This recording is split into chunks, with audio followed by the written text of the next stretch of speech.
ఓం శివోహం, ఓం శివోహం, రుద్రనామం భజే, ఓం శివోహం. సరే, ఇప్పుడు నేను మీకు విషయం చెప్పాలనుకుంటున్నాను. మనుషులలో ఇప్పుడు కొంతమంది కొన్ని రకాలు తయారయ్యారు. అర్థమవుతుందమ్మా? కొంతమంది కొన్ని రకాలు తయారయ్యారు. ఒకటి, శివాలయంకు పోయేవాళ్ళు. ఎటు వెళ్తారు? శివాలయానికి వెళ్ళేవాళ్ళు. రెండో రకం, శవాలయానికి పోయేవాళ్ళు. శవాలయం అంటే ఏందనుకుంటున్నారు? ఇక్కడ రెండు రకాల శవాలయాలు ఉన్నాయి. ఎన్ని రకాలు? రెండు రకాల శవాలయాలు ఉన్నాయి. శివాలయంకి వెళ్తే శివుడు ఎవరంటే బోలాశంకరుడు, అడిగిన వెంటనే వరాలు ఇచ్చేవాడు కదా, ముక్తి ప్రదాత. కాబట్టి శవాలయం అని చెప్పాను కదా, బ్రతికుండంగా అంటే శవాలయం అంటే శ్మశానం. శవాలయం అంటే ఏంటి?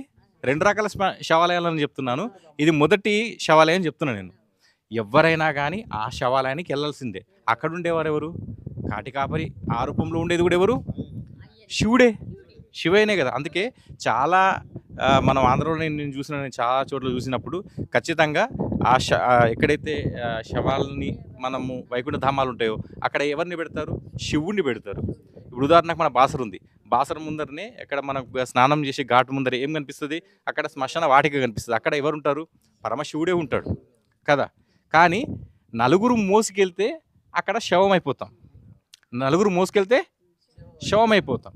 నువ్వు శివుణ్ణి ఆరాధిస్తే శివం అవుతావు. శివుణ్ణి ఆరాధించేవాడే చనిపోయిన తర్వాత శివుడే అవుతాడు. అర్థమవుతుందా అండి? ఎందుకు? ఇప్పుడు చనిపోయిన తర్వాత చాలామంది ఏం చేస్తారంటే, ఆడి ఎంత ఘోరమైన పాపాలు చేయని, ఏమైనా చేయని, వాడు చనిపోయిన తర్వాత ఆడికి దండేస్తాం. దండేసి ఏం చేస్తాం? కాళ్ళు మొక్కుతాం. అవునా? అన్ని రోజులు మొక్కంది చిన్నోడైనా పెద్దోడైనా మొక్కుతున్నాం. ఎందుకు మొక్కుతున్నాం? ఆడప్పుడు శవం కాదు, శివం. అంతే కదా. ఎందుకంటే అప్పుడు దాంట్లో ఒక ఒక ఒక మనం బతుకున్నప్పుడు ఏంటంటే ప్రతి మనిషికి కోపము, లోభము, మదము, మాత్సర్యము, ఒక లోపల ఒక కుళ్ళు, కుతంత్రాలు అన్నీ ఉంటాయి. కాబట్టి అతను మాయలో ఉన్న మనిషి. కాబట్టి అతడు తిరిగే శవం అప్పుడు. అవునా? కాబట్టి దానికి మనం ఎవరంటే వాళ్ళ కాళ్ళు మొక్కం. కానీ చనిపోయిన తర్వాత మాత్రం ఖచ్చితంగా అతనికి మనం ఏం చేస్తాం? మనము ఏమైపోయినాడు? కాలమైపోయాడు. ఏమైపోయాడు? మరి కాలుడు అంటే ఎవరు?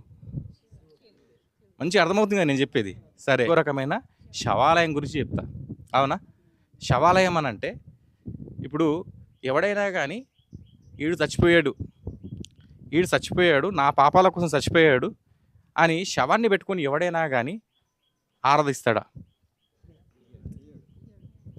శవాన్ని పెట్టుకొని ఆరాధించి ఈడు నా పాపాల కోసం చచ్చిపోయాడు అని అంటే దానికంటే మూర్ఖత్వం ఇంకేమైనా ఉందా? నువ్వు ఇప్పుడు పుట్టినవు, నీకోసం ఎప్పుడో 2000 సంవత్సరాల క్రితం ఒకడు నీ కోసం చచ్చిపోయిండు. ఆ శవమే నీ పాపాలని తొలగిస్తుంది అంటే నువ్వు నమ్ముతావా? ఇది మరొక రకమైన శవాలయం. ఎందుకనంటే నువ్వు పుణ్యాత్ముడివి, నువ్వు జన్మతోటి నువ్వు పుణ్యాత్ముడివి, ఆత్మస్వరూపుడివి. అవునా? అలాంటి నువ్వు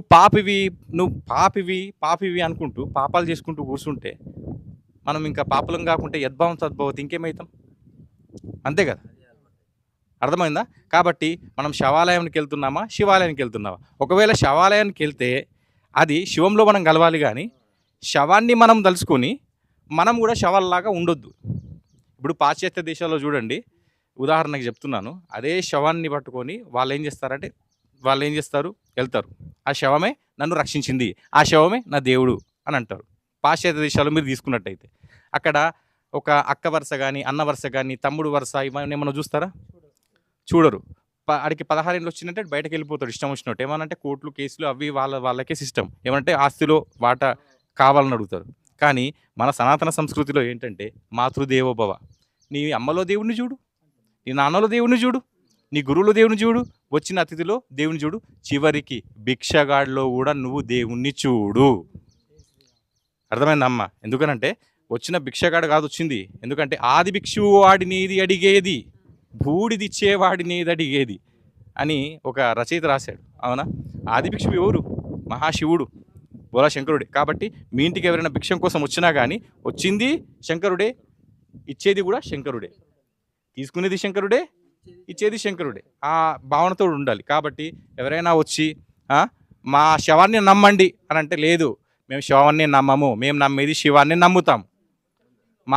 మాకు శివాలయం ఉంది, మీ శివాలయం మాకు అక్కర్లేదు అని చెప్పేయండి. అర్థమైందమ్మా? వాళ్ళని వీలైనంత మట్టుకు మన దాంట్లోకి మన మన మన దేవునిలో ఉండే గొప్పతనాన్ని మీరు పరిచయం చేయండి. మీరు మంచిగా తెలుసుకోండి, మన ధర్మం గురించి కరెక్ట్గా తెలుసుకోండి. తెలుసుకున్నారనుకోండి, ధర్మం అంటే ఇతర మతాలకు మన మతిని వెళ్ళాల్సిన అవసరం ఉండదు. అర్థమైంది కదమ్మా? సరే, అందరు చెప్పండి, హర హర మహాదేవ, హర హర మహాదేవ.